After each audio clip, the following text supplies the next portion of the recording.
రామ్ టాక్కి తిరిగి స్వాగతం. ప్రపంచంలో అతి పెద్ద పండగ 66 కోట్ల మంది 45 రోజుల్లో ఒకే చోట కలిసినటువంటి సంఘటన. దాదాపు అమెరికా జనాభాకి రెండింతలు ఈ జనాభాతో సమానం. ఇక్కడికి వచ్చినటువంటి జనంతో సమానం. ఇది ప్రపంచానికే ఓ కేస్ స్టడీ. ప్రపంచం మొత్తం నివ్వెరపోయింది. ఎలా ఇంతమందిని, ఇన్ని కోట్లాది మందిని ఆర్గనైజ్ చేయగలిగారు? ఒక్క సంఘటన తప్పితే ఇన్ని రోజులు ఇన్ని కోట్ల మంది ప్రశాంతంగా ఇంటికి వెళ్ళగలిగారు. ఇదంతా కూడా ప్రపంచంలో ఇవాళ ఒక కేస్ స్టడీ లాగా మారింది. ఇన్ని కోట్ల మందికి వసతులు ఎలా కల్పించారు? అసలు దీన్ని ఎట్లా నిర్వహించారు? మహాకుంభ్ వెళ్ళి వచ్చిన వారిని ఎవరినైనా అడగండి, వాళ్ళ అనుభూతి వేరుగా ఉంది, వాళ్ళ అభిప్రాయాలు వేరుగా ఉన్నాయి. రాజకీయ పార్టీలు అడగొద్దు, వెళ్ళి వచ్చిన భక్తులను అడిగితే వాళ్ళు చెప్తారు. దానికి ఎందుకంటే 144 సంవత్సరాలకు ఒకసారి వచ్చేటువంటి ఈ అతిపెద్ద పండుగ జీవితంలో ఏదో సాధించినట్టుగా వెళ్ళొచ్చిన వాళ్ళు ఫీల్ అవుతున్నారు.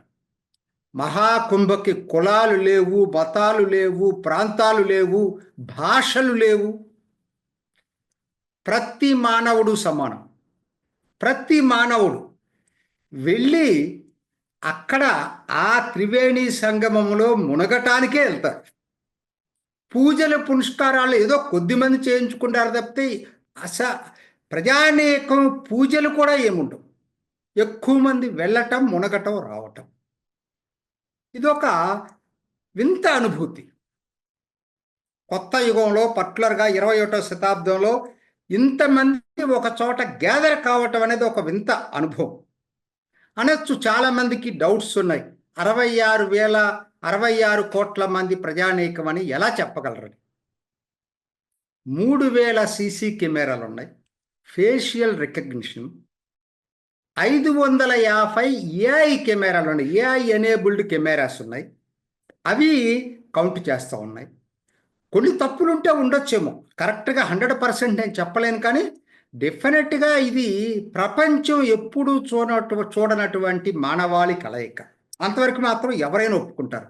ముఖ్యంగా ధన్యవాదాలు చెప్పాల్సింది ప్రయాగ్రాజ్ వాసులకి.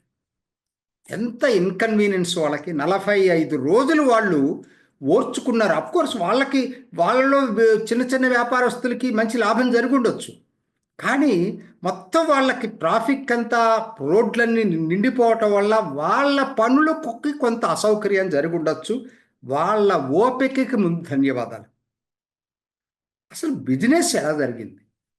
ఎయిర్పోర్ట్ చాలా చిన్న ఎయిర్పోర్ట్ అది. రోజుకు 3000 మంది ప్రయాణికులు సగటున, దాని లెక్క.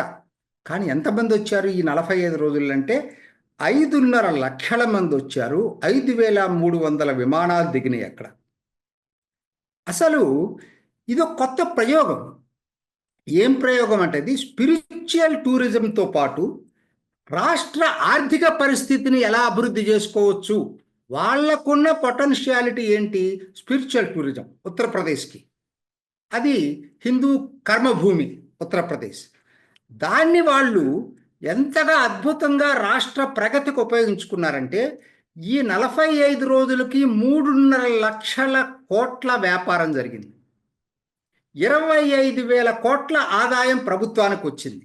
ఖర్చు పెట్టింది 7,000 మొత్తం కలిపి, అటు కేంద్రం రాష్ట్రం మొత్తం కలిపినా కూడా 25,000 కోట్ల ఆదాయం వచ్చింది రాష్ట్ర ప్రభుత్వానికి. సో ఎకనమిక్ యాంగిల్లో చూసుకున్నా కూడా ఇది బెనిఫిషియల్ అయింది. తర్వాత ఈ ప్రయాగ్రాజ్లో 5 రిలీజియస్ సర్క్యూట్స్ వచ్చినాయి, స్పిరిచువల్ సర్క్యూట్స్. ప్రయాగ్రాజ్ నుంచి మీర్జాపూర్ కాశీ ఒకటి, ప్రయాగ్రాజ్ నుంచి అయోధ్య అండ్ గోరఖ్పూర్ ఒకటి, ప్రయాగ్రాజ్ నుంచి లాలాపూర్, రాజాపూర్ అండ్ చిత్రకూట్ ఒకటి, తర్వాత ప్రయాగ్రాజ్ నుంచి లక్నో, నైమిషారణ్యం ఒకటి, చివరగా ప్రయాగ్రాజ్ నుంచి మధుర, బృందావనం. కొత్తగా ఎక్స్ప్రెస్ వే వేసిన బుందేల్ఖండ్, ఆగ్రా మీదుగా. సో 100 దేశాల నుంచి యాత్రికులు వచ్చారు. మొత్తం ఇలా చెప్పుకుంటూ పోయేటట్టయితే దీనికి అసలు ఎక్కడా ఫుల్ స్టాప్ పెట్టాల్సిన పని లేదు, మనకు ఒక వీడియో సరిపోదు. ఈ స్పిరిచువల్ టూరిజం మొత్తం కూడా ఇవాళ దీంతో పాటు అక్కడ మహాకుంభకు వచ్చిన వాళ్ళు కంపల్సరీగా అయోధ్య, కాశీకి వెళ్తున్నారు. అక్కడ వ్యాపారాలు కూడా బ్రహ్మాండంగా దీనివల్ల అభివృద్ధి అయినాయి. కాశీలో మహాశివరాత్రి ఒక్కరోజే 11.69 లక్షల మంది దర్శించారు. నిన్న పూర్తయిన తర్వాత ఉత్తరప్రదేశ్ ముఖ్యమంత్రి యోగి సిబ్బందిని సత్కరించాడు. ముందుగా పోలీసులు 80,000 మంది పోలీసులు 45 రోజులు నిరంతరం శ్రమించారు. ఒక్క సంఘటన తప్పితే సంఘంలో మిగతా అన్నీ కూడా ఇన్ని కోట్ల మందిని నిర్వహించడంలో పోలీసుల పాత్ర అమోఘం. ఎవరిని తిట్టలేదు పోలీసులు చాలా ఫ్రెండ్లీగా బిహేవ్ చేశారనేది వెళ్ళొచ్చిన వాళ్ళందరూ కూడా చెప్తా ఉన్నారు. అందుకనే వాళ్ళకి మహాకుంభ్ సేవా మేడాలు ఇవ్వటమే కాకుండా 10,000 ఎన్జిఓలకి అధికారులకు ఇవ్వలేదు, కానీ మిగతా వాళ్ళకి 10,000 స్పెషల్ బోనస్ ఇవ్వటంతో కాకుండా 1 వారం సెలవు కూడా ప్రకటించాడు. అన్నిటికన్నా ముఖ్యం పారిశుద్ధ్య సిబ్బంది అండి. వాళ్ళకి మనం ఎన్ని ధన్యవాదాలు చెప్పినా సరిపోదు. ఎందుకనంటే ఈ sanitation workers and health workers వీళ్ళు చేసినటువంటిది ఎప్పటికప్పుడు కోట్లాది జనం రావటం అంటే ఎంత అపరిశుభ్రత ఏర్పడుతుందో అందరికీ తెలుసు. కంటిన్యూస్గా 10,000 మంది వీళ్ళు అక్కడ ఈ సిబ్బంది 10,000 మంది కంటిన్యూస్గా శానిటేషన్ చేస్తూనే ఉన్నారు. వెళ్ళి వచ్చిన వాళ్ళు కూడా చెప్తున్నారు. వాళ్ళు అసలు నిజంగా వాళ్ళ సేవల్ని మాత్రం ఎవరు మర్చిపోలేరు. వాళ్ళకి 10,000 బోనస్ ఇచ్చారు. ఇందులో చాలామందికి కనీస వేతనం కూడా లేని వాళ్ళు ఉన్నారు. వాళ్ళకి నిన్న యోగి 16,000 కనీస వేతనం తగ్గకుండా ఎవరికైనా ఇవ్వాలి అని చెప్పి ఒక ఆర్డర్ పాస్ చేశాడు. వాళ్ళతో కలిసి సహపంక్తి భోజనం చేశాడు, పారిశుద్ధ్య కార్మికులతో కలిసి. ఇక బోట్ సిబ్బంది నిషాదులు అంటారు. రాముణ్ణి బోటులో గంగా నుంచి దాటించినటువంటిది నిషాద్ రాజ్. దాని గురించి చరిత్రలో చాలా ఉంది. ఆ నిషాదులకు కూడా బోట్లకి ఆర్థిక సహాయం 5 లక్షల ఇన్సూరెన్స్ ప్రకటించడం, తర్వాత దాదాపు ఎన్ని వేల బస్సులు వాళ్ళ డ్రైవర్స్ అందరికి కూడా మళ్ళా 10,000 బోనస్ ఇవ్వటం.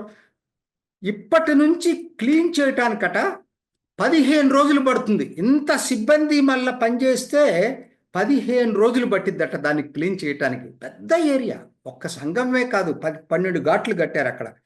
నిజం చెప్పాలంటే ఇది ఓ మహాయజ్ఞం. ఈ మహాయజ్ఞాన్ని నిర్వహించిన యోగికి 1,00,000 మంది సిబ్బందికి మరొక్కసారి ధన్యవాదాలు, అభినందనలు. జీవితంలో ఒకేసారి జరిగేటువంటి ఈ అనుభూతిని ప్రత్యక్షంగా ఆస్వాదించిన భక్తులకి, పరోక్షంగా దీని గురించి తెలుసుకున్నటువంటి కోట్లాది మంది ప్రజానీకానికి నిజంగా మరొక్కసారి నమస్సులు. ఇది ఈనాటి రామ్ టాక్. ఇంకొక ఎపిసోడ్లో మళ్ళా కలుసుకుందాం. నమస్తే. చూసారు కదండి, మరి ఈ వీడియో కనుక మీకు నచ్చినట్లయితే ఒక లైక్ కొట్టేసి మీ అభిప్రాయాన్ని కూడా కామెంట్ బాక్స్లో తెలియజేస్తూ ఇలాంటి ఇంట్రెస్టింగ్ అప్డేట్స్ కోసం మా ఛానల్ని సబ్స్క్రైబ్ చేసుకోండి.